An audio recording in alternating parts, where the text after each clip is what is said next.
알기 위해 믿는 역설이라는 제목으로 우리 하나님 말씀을 나누겠습니다.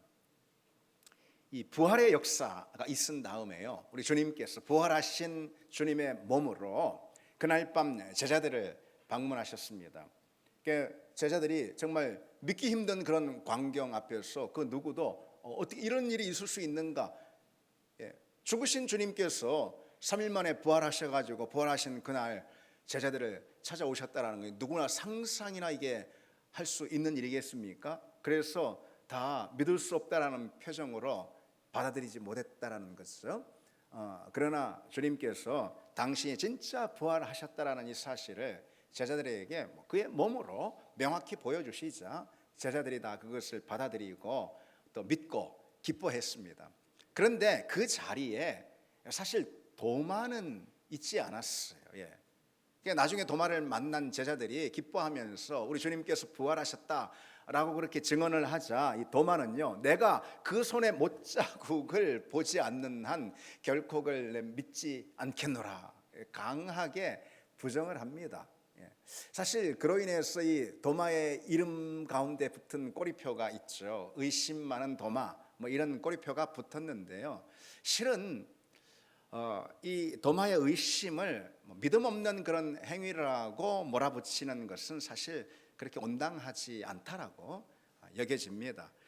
왜냐하면요, 이 회의와 불신은 엄연히 다르기 때문에 그렇습니다. 여러분, 이 기본적인 질문이지만은 한번 묻겠습니다. 여러분, 믿음이 무엇입니까? 믿음이 무엇입니까? 믿음은 한마디로 정의해서 이런 거예요. 흔들림 없는 굳건한 의지로 하나님을 향한 신뢰를 보내는 태도. 어떻습니까?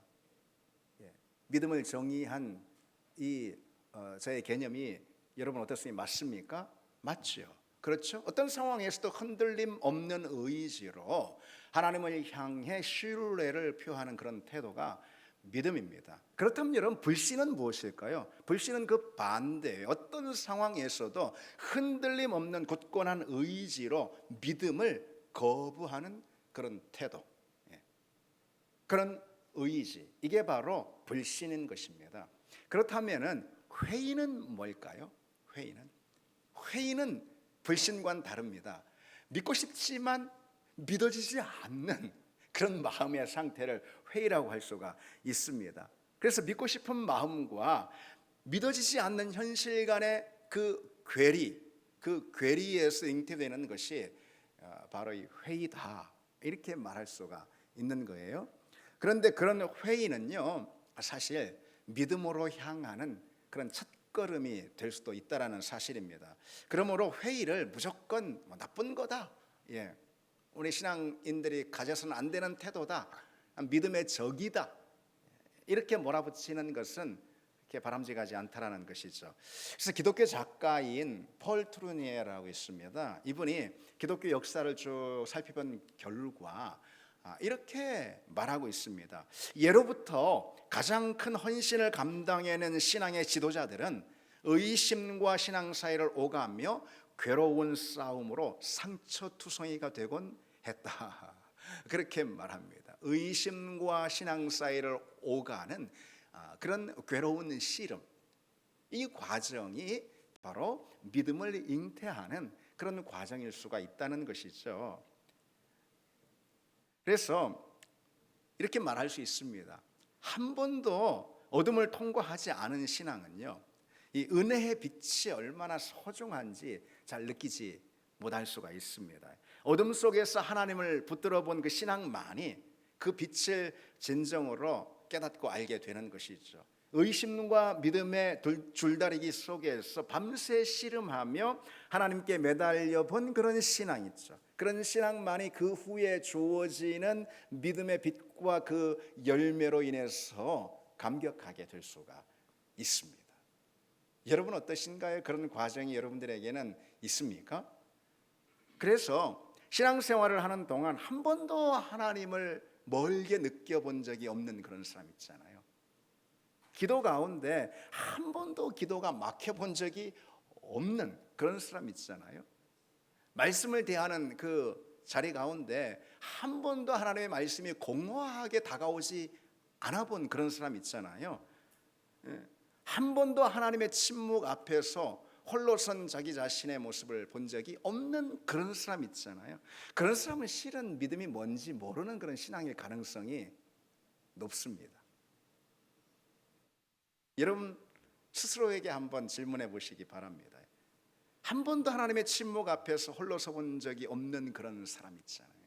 그런 사람이 과연 믿음이 무엇인가, 성경이 우리에게 소개하고 있는 믿음이 무엇인지 진정 알까 하는 그런 생각이 있어요. 그래서 여러분 전혀 회의를 가져보지 않은 믿음은요, 오히려 그 믿음을 스스로 의심해 볼 필요가 있습니다. 제대로 된 신앙인지 말이죠. 여러분 생각해 보십시오. 왜 그러냐면요, 우리가 믿어야 할 내용 또는 믿어야 할 대상이 누굽니까? 그건 하나님이잖아요. 하나님 보이십니까? 하나님 만져봤습니까? 우리가 믿어야 할 대상은 하나님이시잖아요. 그리고 그 하나님이 나의 하나님이 되신다라는 이 사실, 우리가 믿어야 할 사실이 무엇입니까? 죽은 자의 부활 아니겠습니까?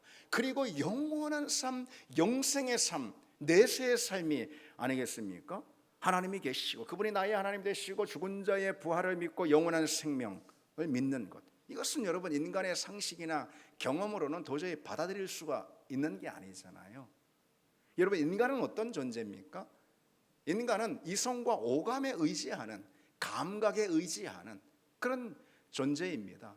그래서 내가 느끼고 만지고 할 수 있는 것들을 실제한다라고 여기는 그런 존재이고, 내 생각 그리고 이성으로 분별 가능하고 판단 가능한 것만 실제한다라고 받아들이는 그런 존재가 다 사람입니다. 누구나 다 그렇습니다. 그런데 그처럼 우리 눈에 보이고 손에 잡히는 것만 실제로 받아들이는 그런 존재가 바로 우리인데요. 그러니 신앙생활 가운데 어떻겠습니까? 눈에 보이지 않는, 만질 수 없는 그런 하나님, 그리고 하나님이 우리에게 주시는 여러 능력과 기적과 그리고 신앙의 소망들이 있잖아요. 이런 것들을 우리가 붙들어야 하니 회의가 우리 마음과 우리 인생의 자리 가운데 파고드는 것은 어쩌면 당연한 과정이다라고 할 수가 있습니다. 그래서 믿음은 회의라는 과정을 수반하게 돼 있습니다. 그래서 나는 왜 이렇게 회의에 빠지는가? 나 하나님이 어느 순간 잘 보이지 않는 것 같아. 하나님 내가 잘 믿음이 안 생기는 것 같아. 라는 그런 것으로 인해서 내가 불신에 빠졌는가? 이렇게 자책할 필요는 없다는 것이죠. 여러분 우리가 알아야 할 것은요, 하나님은 덮어놓고 믿어 그런 분이 절대로 아니십니다. 그런 분이 여러분 오해하지 마시기 바랍니다. 네가 뭘 알아 그냥 덮어놓고 믿어, 그런 분이 아니라는 거예요. 여러분 사도행전에 보면은요, 이런 주목할 만한 대목이 나옵니다. 사도행 17장에 바울이 베레아 사람들에게 복음을 전합니다. 그러자 이 베레아 사람들이 바울이 전한 복음, 그 진리의 말씀을 듣고선 갖는 이들의 반응에 대해서 사도행전 17장에 이런 식으로 기록하고 있습니다. 베레아 사람들이요, 간절한 마음으로 말씀을 받고, 여기까지는 좋아요. 이것이 그러한가 날마다 성경을 상고했다라고 나와요. 이것이 그러한가 성경을 상고, 여기서 상고하다라는 거 있잖아요. 상고하다라는 것은요, 그것이 정말 사실인지 조사하고 상세히 살펴보는 그런 과정을 의미하는 것입니다. 베레아 교회 성도들은요, 복음을 듣고 과연 그것이 그런지 신중하게 꼼꼼히 살펴봤다라는 것이죠. 자기들이 믿어야 할 내용에 대해서 조사하고 살펴보는 그런 태도에 대해서 성경은 결코 나무라지 않는다는 거, 여러분 이 사실을 아셔야 합니다. 오히려 그냥 덮어놓고 믿으려 하는 거 있잖아요. 그렇다니까 그런 거지라는 식으로 그냥 믿으려 하는 거 있잖아요. 목사가 앞에 설교하니까 그런 게 그렇지 뭐 하고선 그냥 덮어놓고 믿는 거 있잖아요. 믿음을 핑계로 해서 전혀 알려고 하는 그런 태도가 없는 거 있죠. 그런 태도야말로 실은 믿음에 있어서 위험한 적이라고 할 수가 있습니다. 억지로 눌러놓은 그런 의심은 결국에 가서는 불신으로 터져나오게 마련이기 때문에 그런 것이죠. 그러니 여러분 우리는 우선은요, 기독교 신앙이 무엇인지, 성경이 우리에게 요구하는 믿음이 무엇인지 그 전부터 좀 바로 알고 갈 필요가 있습니다.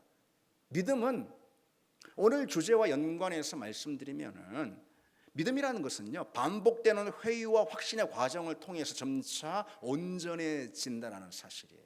반복되는 회의와 그리고 신뢰의 확신이 있죠. 예, 그 과정을 통해서 점차 온전해지는 것이 바로 믿음이라는, 누구도 그 과정을 회피할 수는 없고 우회할 수는 없습니다, 여러분. 누구라 하더라도요. 나는 믿음이 좋아가지고 원래부터 그냥 태생적으로 좋아. 그렇지 않다라는 거예요, 여러분. 예. 우리의 신앙은 그 과정 가운데 있어요. 그래서 바울이 뭐라고 말합니까? 내가 이미 얻었다 함도 아니요 온전히 이루었다 함도 아니라 라고 바울이 말하는 이유도 거기에 있다고 할 수가 있습니다. 그래서일까 신앙의 역사를 보면은요, 대단한 우리 믿음의 선배들 있죠. 성경의 인물들조차도요, 예, 이 회의의 과정, 의심의 터널을 지나지 않은 사람은 거의 없다라고 말할 수가 있습니다. 여러분, 대표적으로 욥 같은 경우 이제 고통 속에서 하나님의 선하심에 대해서 의심을 품고 끊임없이 질문하지 않습니까? 그게 욥이잖아요. 예레미야도요, 소명의 자리에서 과연 이것이 하나님이 내게 주신 소명 맞는가 하는 그 의심 가운데 심지어 예레미야가 원망하고 불평하는 것을 또 볼 수가 있습니다. 모세 역시 마찬가지예요. 모세 역시 부르심 가운데서 의심하며 저항하는 것을, 하나님의 그 부르심에 저항하는 것을 볼 수가 있습니다. 여러분, 또 세례 요한 있잖아요. 세례 요한 구약의 인물 가운데 그리고 신약을 열어 제치는 정말 믿음의 거인인 그런 세례 요한 있죠. 예수님 앞에 제자들을 보내가지고 오실 이가 당신이니까 라고 의심 섞인 질문을 하지 않습니까? 자기가 뭐라고 그랬는데, 자기가 예수님에 대해 제일 먼저 강한 확신으로 소개하지 않습니까? 예수님을 메시아 그리스도로. 그래 놓고선 또 나중에 오실 이가 당신이 오니까 이렇게 묻지 않습니까? 이 모두 다 회의를 만났지만요, 회의가 없는 사람은 없어요. 의심을 통과하지 않은 사람은 없어요. 그러나 그 과정에서 처음보다 훨씬 더 깊고 견실한 믿음의 사람들로 이렇게 든든히 섰다라고 할 수가 있죠. 여러분, 아까 그 도마로부터 우리가 시작을 했잖아요. 의심했던 그 도마, 어떻게 이 신앙 고백을 나중에 합니까? 나의 주님이시여 나의 하나님이십니다. 예수님 앞에 그렇게 고백을 합니다. 나의 주님이시여 나의 하나님이십니다. 아멘. 성경에 보면은요, 이보다 더 깊은 그런 신앙 고백은 없다라고 할 수가 있습니다. 심지어 우리가 너무 잘 알고 있는 베드로의 마태복음 16장에 있는 그 신앙 고백 있잖아요. 저는 그리스도시여 살아계신 하나님의 아들이시니다 라는 이 신앙 고백을 능가하는 정말 온전한 신앙 고백이 이 도마의 입술로부터 나왔다라는 거죠. 그래서요, 이 성경학자인 그 유명한 D.A. 카슨이라는 분이 있는데요, 이분이 도마의 그 고백에 대해서 이렇게 평가하고 있습니다. 가장 집요한 회의주의자가 우리에게 가장 심오한 신앙 고백을 남겼다, 그렇게 말해주고 있습니다. 그렇습니다. 가장 완고했던 이 회의주의자, 이 의심 많았던 이 도마가요, 우리에게 가장 놀랍고 가장 깊은 신앙 고백을 성경을 통해 남겨주었다라는 이 사실은 여러분 뭘 의미할까요? 오늘도 회의와 의심 가운데 있는 오늘 우리에게 정말 위안이 되는 그런 말씀일 수 있고, 그리고 또 한편 도전이 되는 그런 말씀일 수 있다라는 것이죠. 그런데 여러분, 이 회의와 의심에 대해서 우리가 살펴보면서요, 우리가 이 점도 좀 알아야 한다라는 것을 좀 짚고 넘어가겠습니다. 어떤 신앙은 있잖아요, 회의를 만나지 않는 것이 오히려 그 신앙의 위험이 될 수가 있습니다. 어떤 신앙은요, 반드시 자기 그 신앙에 대한 회의와 의심을 겪어야만 하는 그런 신앙이 있다라는 거죠. 어떤 경우일까요, 여러분? 어떤 경우일까요? 신앙의 방향이 왜곡된 것, 거짓의 바탕이 된 그런 거짓 위에 쌓여진 그런 신앙을 말하는 거예요. 그 방향 자체가 처음부터 왜곡되어 있는 그런 신앙을 의미하는 거죠. 성경이 보여주신 하나님이 아니, 그 하나님을 믿어야 하는데 내가 만든 하나님 있잖아요. 나의 기준, 나의 필요에 의해서, 나의 욕구에 의해서 내가 만든 종교적 그 하나님을 붙들고 그 하나님을 성경의 하나님인 양 그렇게 믿고 있는 바로 그런 신앙이야말로 철저하게 회의와 의심에 부딪혀야 하는 것이죠. 여러분, 쉽게 말해서 그런 것입니다. 또 금방도 말씀드렸지만은 하나님을 내 인생의 문제를 해결해 주는 해결사인 양 뭐 그런 식으로만 생각을 하는 거예요. 하나님을 자신의 필요와 욕구에 대한 해답으로만 여기는 그런 신앙인 것이죠. 그런 믿음에는요, 회의가 찾아오지 않는 것이야말로 사실 큰 재앙이라고 할 수가 있고요. 오히려 그 믿음의 균열이 생기는 그 순간이야말로 그가 제대로 된 신앙을 출발할 수 있는 기준점이 된다라는 것이죠. 여러분, 한번 질문해 보시기 바랍니다. 스스로. 그래서 그 유명한 오스게니스라는 이 신학자가 그 점에 대해서 이렇게 일갈하고 있는 부분이 있습니다. 때로 사람들한테서 믿음을 잃었다라는 말을 들으면 나는 다행으로 여긴다. 하나님에 대한 개념이 과연 그들의 말대로라면 오히려 그들이 더 진작에 믿음을 버리지 않은 것이 놀라울 따름이다. 하나님에 대한 개념이 근본부터 철저히 잘못되어 있어서 차라리 신앙의 독실함을 지키기보다 자기가 믿는 하나님을 의심하는 편이 더 나을 사람들도 있다. 믿음의 기초가 거짓에 있다 보니 그들의 믿음이 독실할수록 그것은 더 흉측해 보일 뿐이다. 이렇게 말했습니다. 우리의 믿음이 과연 그런 처지 가운데 그 정도까지는 있지 않기를 원합니다. 그러나 여러분, 이것은 누구 아무개를 말하는 것이 아닙니다.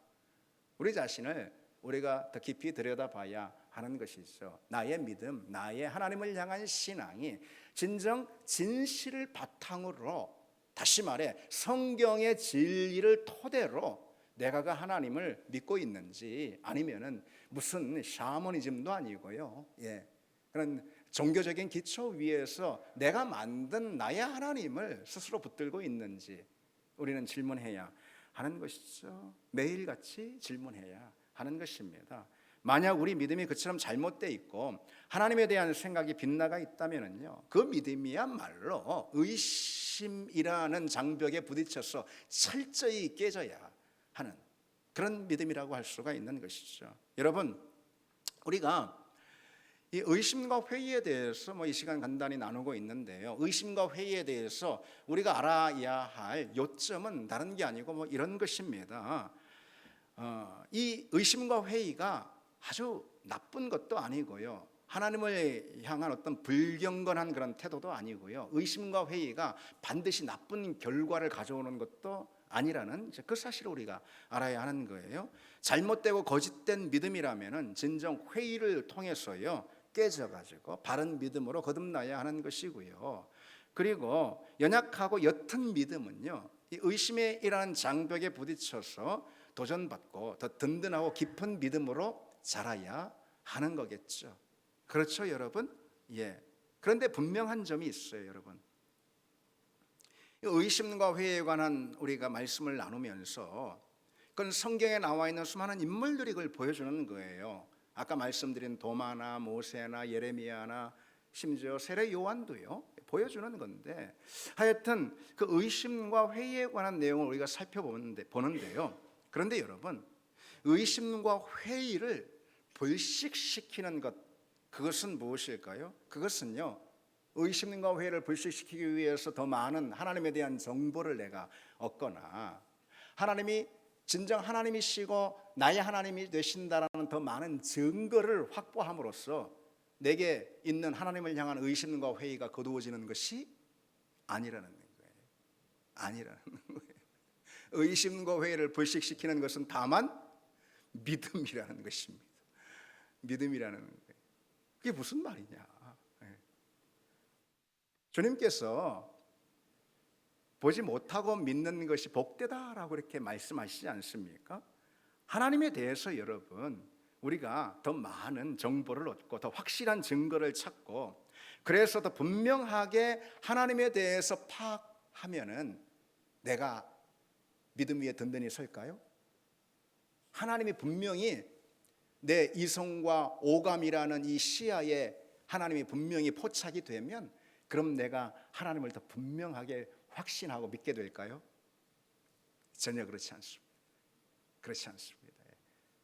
우리의 믿음이 의심과 회의를 만날 때 그 의심과 회의를 불식시키는 것은 역설적이게도 믿음이라는 것이죠. 예. 의심의 해답은 더 많은 증거가 아니라 믿음 그 자체에 있습니다. 여러분 오늘 이 사실을, 이 신비를 분명히 깨닫고 가시기를 바랍니다. 이런 무슨 뜻일까요? 이 기독교 신앙이라는 것은요, 보고 알게 되면 믿는 것이 아니에요. 믿음이라는 것은 내가 보고 아니까 내 안에 드는 그런 신뢰의 태도가 아니라는 것이죠. 믿기 때문에 알고, 오히려 반대로 믿기 때문에 알고, 믿기 때문에 붙들고, 믿기 때문에 인정하고, 믿기 때문에 행하게 되는 것, 그게 바로 기독교 신앙이라는 것입니다. 오늘 본문을 여러분 주목해 보십시오. 이는 우리가 믿음으로 행하고 보는 것으로 행하지 아니함이로다, 그러지 않습니까? 믿음으로 행하고 보는 것으로 행하지 아니한다라고 그랬어요. 바울은 하나님이 눈에 다 보여가지고 하나님이 계시네, 그리고선 믿지 않았다라는 것입니다. 믿으니까 보이기 시작하는 거예요. 믿으니까 그래서 행하기 시작했다, 하나님 붙들고 살기 시작했다라는 그런 뜻입니다. 바로 이 역설을요, 그 어거스틴이라는 우리 기독교 신학에서 최고봉에 있다라고 이렇게 일컬어지는 이 신학자 어거스틴이 이렇게 역설로 표현을 합니다. 나는 알기 위해서 믿는다. 맞습니다, 여러분. 예. 믿기 위해서 아는 게 아니에요. 믿기 위해서 내가 하나님에 대해 더 많은 정보들과 더 많은 증거들을 찾았어. 그래서 결국은 하나님을 내가 알고 알면 내가 믿게 되리라, 그게 아니라는 거죠. 오히려 거꾸로라는 것입니다. 우리가 믿으면 알게 된다는 것이죠. 아멘. 믿으면 알게 되리라, 이게 성경의 말씀이라는 것이죠. 우리는 분명히 보고 어떤 단서를, 하나님이 계신다, 나의 하나님이시다라는 단서를 내가 찾으면은 그러면 내가 알게 되고 그럼 내가 믿게 되리라 생각을 하지만 실은 거꾸로라는 것이죠. 하나님은 믿어야 비로소 분명히 보이기 시작하시는 분이죠. 믿음이 곧 하나님을 알 수 있는 유일한 단서라는 것입니다. 여러분 이해가 되십니까? 여러분 아니 그것을 경험하고 계십니까? 여러분 생각을 해보십시오. 눈이 있다고 우리가 사물을 보는 게 아닙니다. 그렇습니까? 눈이 있다고 우리가 세상을 보는 게 아니고요, 빛이 비추니까, 그러니까 우리가 눈으로 사물을 다 보게 된다는 것이 있죠. 예, 신앙의 세계 역시 마찬가지라는 것입니다. 이성이라는 눈을 크게 뜨면은 하나님을 알 수 있고 하나님을 볼 수 있는 것이 아니라는 것이죠. 믿음이라는 빛이 내 심령 가운데 비춰야 비로소 우리는 믿음의 눈을 뜨고 하나님이 계심을, 하나님이 나의 하나님이 되심을 우리가 알게 되고 또 고백하게 된다는 거죠. 신앙의 자리에서는 그랬어요. 이 보이는 것이 증거가 아니라는 거예요.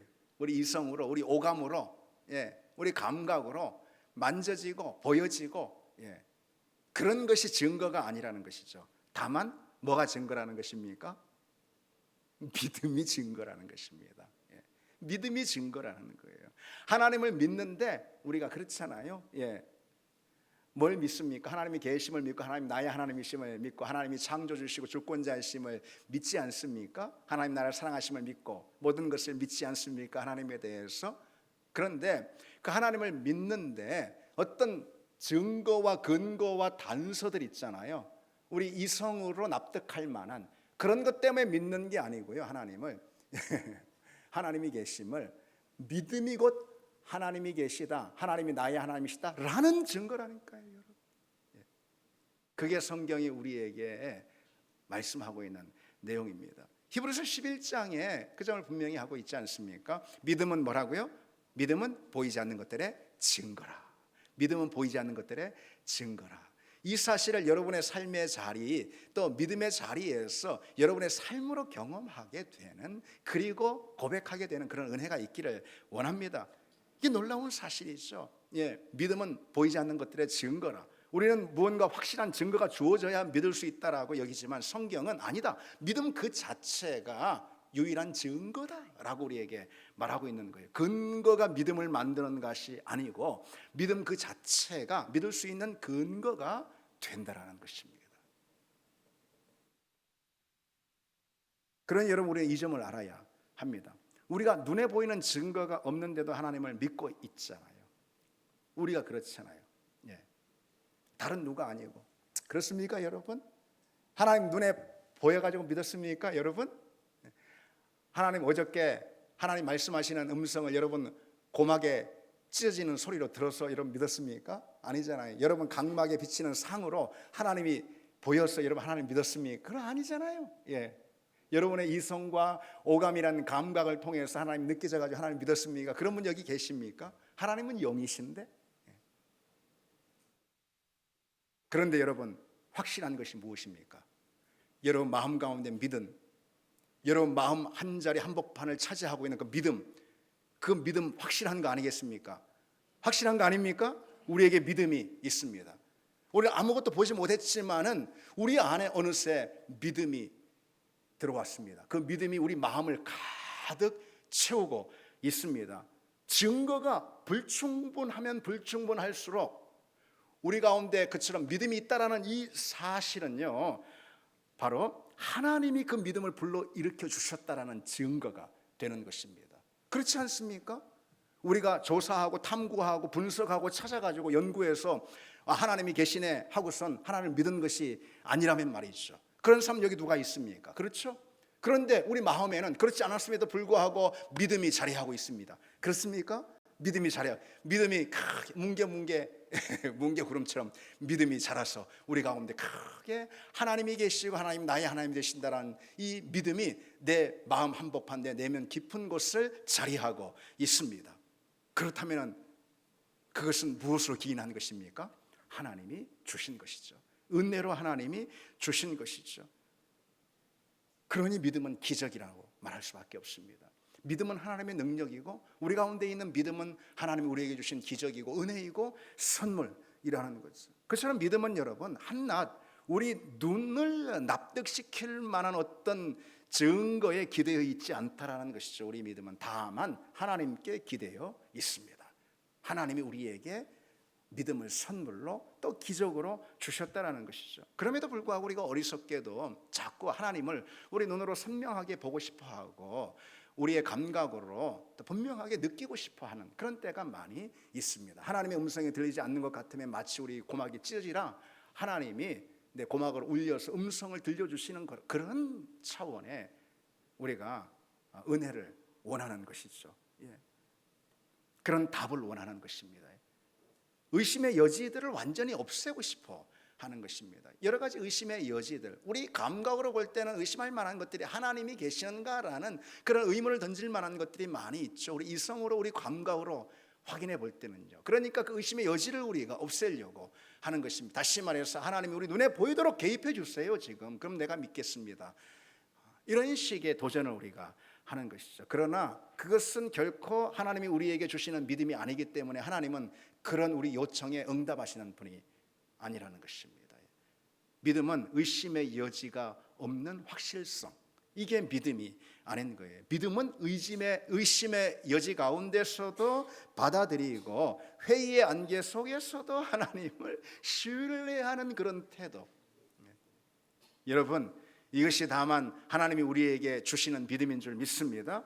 의심과 회의는 따라서 오직 그 믿음으로만 불식시킬 수가 있는 거예요. 그럼 여러분, 그런 믿음이 있잖아요. 의심과 회의를 불식시키는 그런 믿음. 아무것도 보이지 않지만, 눈에 보이는 증거는 아무것도 없지만 하나님을 믿는 그 믿음 있잖아요. 그 믿음은 무엇으로부터 오는 걸까요? 그 믿음은 무엇으로 인한 선물이겠습니까? 다시 말해서 그것은 하나님과의 인격적인 만남입니다. 우리 믿음은 하나님과의 인격적인 만남을 통해서 주어지는 선물이라는 것이죠. 여러분, 하나님이 우리 이성으로 우리 감각으로 조사하고 탐구하고 연구하고 분석하고 그래서 하나님 우리가 계심을 알 수 있습니까? 하나님이 나의 하나님 되심을 알 수 있습니까? 아닙니다. 하나님은 그런 분이 아닙니다. 분석의 대상이 아닙니다. 다만 하나님은 어떤 분이시죠? 인격이십니다. 하나님은 인격인 거예요. 인격이신 하나님이시기 때문에 하나님은 우리가 만나야 할 대상인 거예요. 어떻게 인격적으로 만나야 할 대상인 것입니다. 우리가 그 하나님을 인격적으로 만나면 그러면은 그 인격적 만남이 우리로 하여금 믿음을 잉태하게 만드는 것이죠. 그러면은 다시 중요한 질문을 하나 던지겠습니다. 그러면은 그와 같은 인격적인 만남은 어느 자리에서 주어지는 걸까요? 어느 자리에서 여러분? 듣고 계십니까? 어느 자리에서 주어지는 걸까요? 당연히 말씀과 기도죠. 하나님이 일부러 우리에게 나를 만나는 길은 여기 있다라고 보여주신 그 길입니다. 말씀과 기도입니다.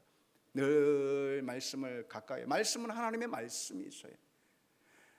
늘 말씀을 가까이 하고 늘 기도의 자리에 나아갈 때 우리는 하나님의 분명히 계심과 하나님이 내게 주시는 그분의 생생한 음성을 들을 수가 있는 것이죠. 그것이 무엇입니까? 곧 인격적인 하나님과의 만남 아니고 무엇입니까? 그 만남을 통해서 우리는 하나님이 계시다라는 이 사실을, 이 땅이 있다, 아니면 이 땅에 내가 존재한다라는 그 사실보다 더 명확하고 선명하게 느낄 수 있는 것입니다.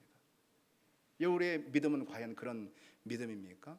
한 번도 하나님의 말씀을 묵상하지 않고 한 번도 기도의 자리에 진지하게 나아가서 하나님과 교제하지 않는 사람이 어찌 믿음에 대해 운운할 수가 있겠습니까? 기도라는 것은 그저 하나님 이거 주십시오 저거 주십시오라고 이렇게 구하는 애스킹, 그런 게 기도가 아니고요. 물론 그것도 중요하지만은 기도는 하나님 앞에 나아가 하나님과 깊이 연합하는 교제, 커뮤니온, 그것이 기도의 바로 주된 내용인 것이죠. 우리가 그런 기도의 자리를 펼 때 하나님은 그 자리에 오셔서 나와 인격적인 만남을 가져주십니다. 그때 우리는 하나님이 계심, 그 하나님이 나의 하나님이 되심을 결코 부정할 수가 없는 것이죠. 한 번은 그 빌리 그레이엄 목사님이라고 있잖아요. 그 유명한 전도자. 빌리 그레이엄 목사님에게 어떤 사람이 나와가지고서 의심과 회의 가운데 하나님이 있다라는 사실을 도저히 믿을 수가 없습니다. 하나님이 계시다라는 증거를 보여주세요. 그렇게 확신 가운데 늘 복음 전도를 하니까 그 빌리 그레이엄에게 나와서 하나님이 계시다라는 증거를 내게 보여달라 그랬습니다. 그러자 빌리 그레이엄 목사가 답하기를 뭐라고 하냐? 하나님이 계신 증거를 보여달라고요? 글쎄요, 그 증거에 대해서 어떻게 말해야 될지는 저는 잘 모르겠지만은요. 그러나 저는 오늘 아침에도 하나님을 만나고 왔는걸요. 이렇게 말했다고 합니다. 그렇습니다. 말씀과 기도를 통해서 하나님을 만나는 것이죠. 인격적으로 깊이 경험하고 체험하는 것이죠. 그것을 통해서 하나님이 우리에게 주시는 것이 바로 믿음입니다. 눈에 보이지 않지만, 손에 만져지지 않지만 그보다도 더 분명하게 하나님이 계심을 인정하는 그런 믿음, 그 믿음이 우리에게 주어지기를 원합니다, 여러분. 그런데 여기서 마지막 한 가지 좀 더 짚고 가려고 합니다. 우리를 괴롭히는 이제 회의와 의심이 꼭 하나님이 계시냐? 하나님의 존재에 관해서 꼭 그런 회의와 의심만은 아닌 경우가 많습니다. 오히려 우리를 더 깊은 곳에서부터 무너뜨리는 의심은 따로 있을 수 있습니다. 무엇이냐? 하나님의 사랑에 대한 의심, 하나님의 인도하심에 대한 회의, 이런 것입니다. 하나님이 과연 나를 사랑하시는가? 하나님 나를 잊어버리시는 거 아닌가? 하나님이 나를 과연 인도하시는가? 그런 회의와 의심일 수가 있습니다. 그럼 언제 그처럼 하나님의 사랑과 하나님의 능력과 하나님의 인도하심에 대한 회의에 우리가 종종 빠지게 될까요? 당연히 인생이 어려울 때, 광야 가운데 있을 때, 인생의 골짜기에서 큰 풍랑과 파도를 만났을 때, 그렇죠. 그때 하나님의 부재를 우리는 느끼고 모든 상황에 하나님의 부재, 하나님이 계시지 않다라는 것을 내게 외치는 그런 순간들 아니겠습니까? 그러니 하나님 과연 나를 사랑하시나? 이런 회의와 의심에 빠질 때가 있다는 거죠. 이스라엘 백성들이 그러지 않았습니까? 이스라엘 백성들 홍해를 건너 광야로 나왔잖아요. 그런데 홍해를 건널 때 있잖아요. 하나님이 기적 가운데 놀라운 전대미문의 기적으로 바다를 가르시고 홍해를 건넜습니다. 그때 이스라엘 백성들이 와, 과연 하나님이 계시다. 우리 하나님 바다를 가르셨다. 하나님이 계시다. 하나님이 우리와 함께 하신다. 하나님이 우리의 하나님이 되시 우리를 사랑하신다. 그러지 않았습니까? 그러면서 서고치고 춤추며 찬양했습니다, 하나님을. 그런데 이들이 홍해를 건너서 광야로 가잖아요. 광야로 갑니다. 떼앞이칩니다. 목이 탑니다. 마실 것이 없습니다. 그런데 거기서 끝나는 것이 아니고 저 아말렉 군사들이 딱 매복을 했다가 이스라엘 백성들을 막 공격을 하고 그런 살얼음판, 언제 또 죽을지 모르는 그런 살얼음판 가운데, 망망한 그런 광야 가운데 이들이 나왔습니다. 그때 이들이 어떻습니까?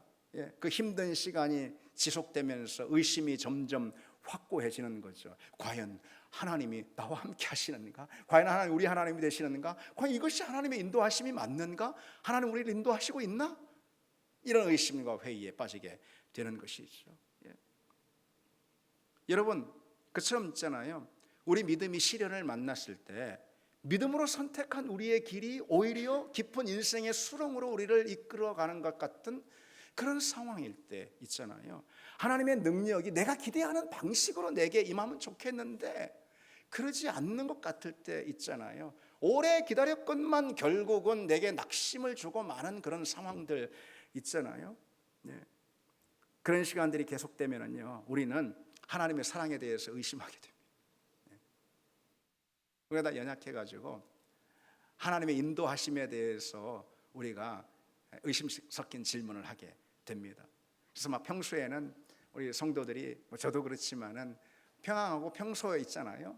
그냥 일상의 자리에서는 막 열심히 신앙생활, 느낌표 신앙인 거예요. 막 열심히 신앙생활 하다가 그러다가 그런 순간들이 있잖아요. 시련이나 어려움이나 광야에 처하면은, 그러면은 느낌표 신앙이 이제 물음표 신앙이 되는 거죠. 하나님이 계신가? 그런 신앙으로. 그러나 여러분, 다시 상기해 보시기 바랍니다. 믿음이라는 것이 무엇인지, 그런 의심과 회의의 상황 속에서도 하나님을 나의 하나님, 나의 인도자로 고백하는 것, 그것이 성경이 우리에게, 아니 하나님이 우리에게 요구하시는 믿음이라는 거죠. 믿음은 모든 상황들이 하나님의 사랑과 나의 모든 환경들이 하나님의 인도하심과 하나님의 능력과 하나님의 사랑, 이것을 소리쳐 외치는 것 같은 그런 상황에서만 믿음을 가지는 것은 아니라는 거예요. 그게 믿음이라면 여러분, 믿음처럼 쉬운 게 어디 있겠습니까? 누가 믿음을 안 가질 사람이 있겠습니까? 믿음은 오히려 모든 나의 주변 상황들, 나의 환경들이 하나님의 부재를 가리키는 것 같은 그런 상황 속에서도 여전히 하나님을 붙들고 신뢰하는 그런 태도가 믿음인 것입니다. 내 모든 주변 상황들이 하나님이 없다라고 소리치는 그런 환경 가운데서도 여전히 신실하게 하나님을 바라보는 그런 시선, 그런 영혼의 태도.